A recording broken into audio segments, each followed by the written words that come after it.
नमस्कार दोस्तों, स्वागत है आपका देवभूमि करियर पॉइंट पर। आशा करता हूँ आप सभी लोग स्वस्थ होंगे, काफ़ी अच्छी आपकी स्टडी चल रही होगी।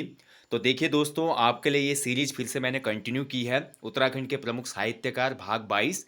देखिए, जो आपका यूके ट्रिपल एससी का हिंदी का सिलेबस है, उसमें हिंदी के जो साहित्यकार और कवि दिए गए हैं उसकी एक अलग प्लेलिस्ट है, उसको आपने अलग से देखना, वो हिंदी के लिए है। बट जो ये उत्तराखंड के साहित्यकार वाली मैं आपको वीडियोस देता हूँ, इसका फायदा आपको उत्तराखंड जीके वाले पोर्शन में भी मिलेगा, क्योंकि कई बार इनसे संबंधित क्वेश्चन उत्तराखंड जीके वाले सेक्शन में पूछ ले जाते हैं। और अभी तो मैं ये भी देख रहा हूँ, लास्ट जो एग्जाम हुआ था, आप आबकारी सिपाही वाला एग्जाम देखो, उसमें एक रचना डायरेक्ट ऐसे आई थी जो उत्तराखंड के साहित्यकार से आई थी। हिंदी के जो साहित्यकार गद्य खंड पद्य खंड दे हैं, वहां से न देकर उन्होंने सीधे उत्तराखंड के साहित्यकारों से ये रचना दी हुई थी। इसलिए उत्तराखंड के जो बचे हुए साहित्यकार हैं इस प्लेलिस्ट में, उनको मैं पूरा करूंगा। जैसे कि हमने लोक रत्न पंत गुमानी जी को देख लिया है।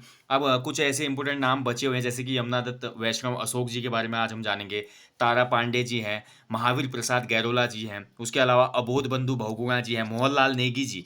मोहनलाल नेगी जी की ही रचना यूके ट्रिपल एससी के एग्जाम में अभी हाल में ही पूछी गई थी। ठीक है, तो चलिए शुरुआत करेंगे। आज देखेंगे उत्तराखंड के एक महान साहित्यकार यमुना दत्त वैष्णव जी के बारे में।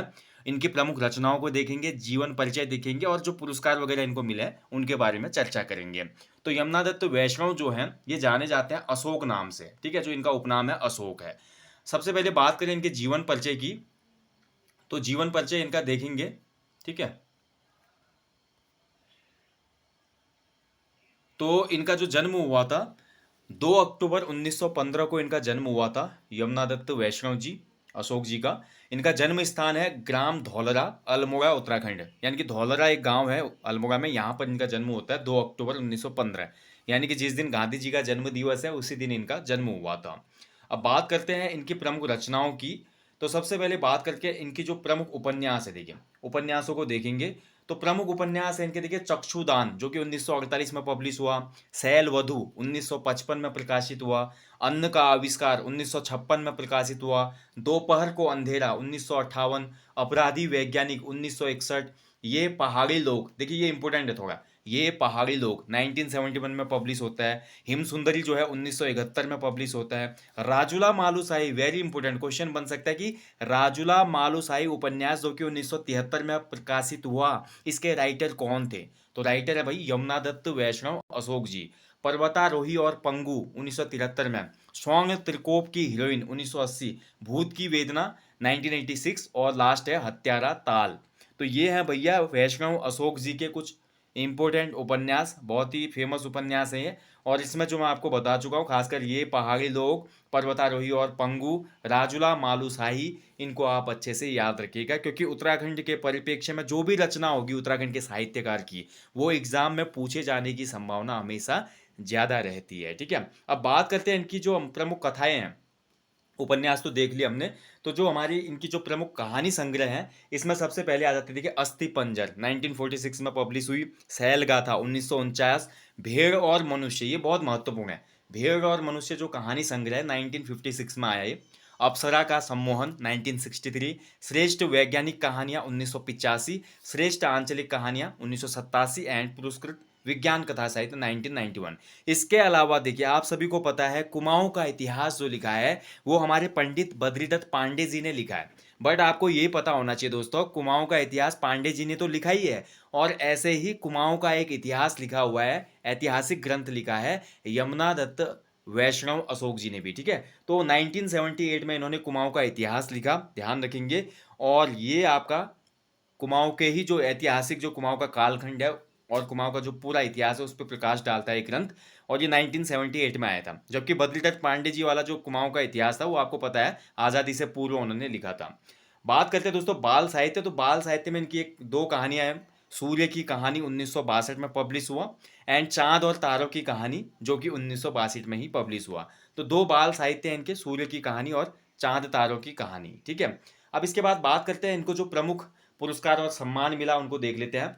सबसे पहले तो देखिए, इलाहाबाद विश्वविद्यालय के स्वर्ण जयंती वर्ष के अवसर पर आयोजित जो प्रतियोगिता हुई थी उसमें वैज्ञानिक की पत्नी के लिए इनको प्रथम पुरस्कार से सम्मानित किया गया। ठीक है, इसके अलावा साप्ताहिक हिंदुस्तान द्वारा आयोजित प्रेमचंद कहानी प्रतियोगिता में इनकी एक कहानी को पुरस्कृत किया गया जिसका नाम था वत्स कामा का कटरा। ठीक है, वत्स कामा का कटरा।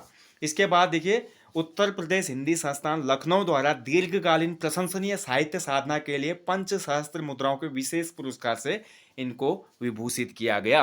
हालांकि देखिए रचनाएं बहुत बेहतरीन इन्होंने की और हिंदी साहित्य को इन्होंने एक से एक बढ़कर उपन्यास कथा साहित्य दिया, बट फिर भी रिकग्निशन जो होता है ना, रिकग्निशन बहुत कम मिल पाता है। आपको पता ही है साहित्य की दुनिया में एक राइटर की दुनिया ऐसी होती है जहाँ पर बिल्ले ही राइटर होते हैं जिनको बहुत ज़्यादा बड़े बड़े अवार्ड मिलते हैं। कुछ ऐसे राइटर हैं जिन्होंने रचनाएं तो बहुत उत्कृष्ट की, बट उनको अवार्ड से वो अछूते रह जाते हैं, ठीक है, पहुंच नहीं पाते वहां तक। बट फिर भी उनकी रचनाएं जो है समाज में एक आईने की तरह काम करते हैं। और यमुना दत्त वैष्णव अशोक जी इन्हीं में से एक साहित्यकार हैं, ठीक है। तो बात करें दोस्तों, ये पुरस्कार सम्मान थे इनको मिले थे जो।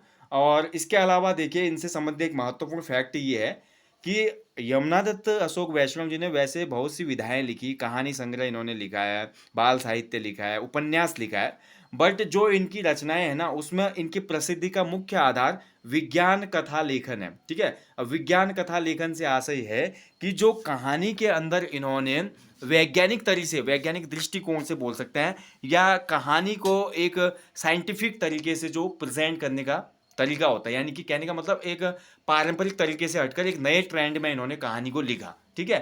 तो जैसे हम मान लीजिए जैसे हम मूवीज़ देखते हैं, पारंपरिक मूवीज़ आती हैं बॉलीवुड में, बट आज की डेट में आप देख रहे हैं कि मूवीज़ का ट्रेंड बदल रहा है। मूवियाँ काफ़ी ज़्यादा आजकल बायोपिक काफ़ी बन रही हैं। उसके अलावा मूवीज़ में आप देखते हैं कि काफ़ी ज़्यादा जो फिक्शनल मूवीज़ हैं वो काफ़ी बन रही हैं। मूवियों को जो हमारे एपिक्स हैं उनसे जोड़कर फिक्शनल बनाया जा रहा है, जैसे लाइक कल की मूवी अभी हाल में आई थी। तो इसी प्रकार की विधाओं में भी इन्होंने विज्ञान कथा लेखन को जो एक बहुत बड़ा यहाँ पे आयाम दिया, उससे इनकी ज़्यादा प्रसिद्धि है, ठीक है। तो ये थे दोस्तों आज उत्तराखंड के प्रमुख साहित्यकार में यमुना दत्त वैष्णव अशोक जी। उत्तराखंड के प्रमुख साहित्यकार का ये था भाग 22। अगर आपको ये वीडियो अच्छा लगा तो लाइक करना, शेयर करना ना भूलें। बाकी उत्तराखंड के साहित्यकार में अन्य जो साहित्यकार हैं, हालांकि मैं बहुत से साहित्यकारों पर वीडियो दे चुका हूँ, लाइक गुमानी पंत हैं, गोविंद वल्लभ पंत हैं, सुमित्रा नंदन पंत हैं, पीताम्बर दत्त बगथवाल जी हैं, इलाचंद्र जोशी जी हैं, ठीक है। इन पे मैं वीडियो आपको दे चुका हूँ। और जैसे गोविंद चातक जी हैं उन पे भी वीडियो दिए। अब जो बचे हुए हमारे टॉपिक्स हैं उनमें हम जैसे आज यमुना दत्त वैष्णव जी को देख लिया, इसके बाद अबोध बंधु बहुगुणा हो गया, और हमारा मोहनलाल नेगी जी हो गया, और देवेश ठाकुर जी हो गए, शेरदा अनपढ़ जी हो गए, ठीक है, इनको देखेंगे। और भी बहुत से नाम हैं जो अभी मैं रिकॉल नहीं कर पा रहा हूँ, उन पर मैं जल्दी ही आपको वीडियो देते रहूँगा। आप बने रहिएगा आपके अपने चैनल देवभूमि करियर पॉइंट के साथ।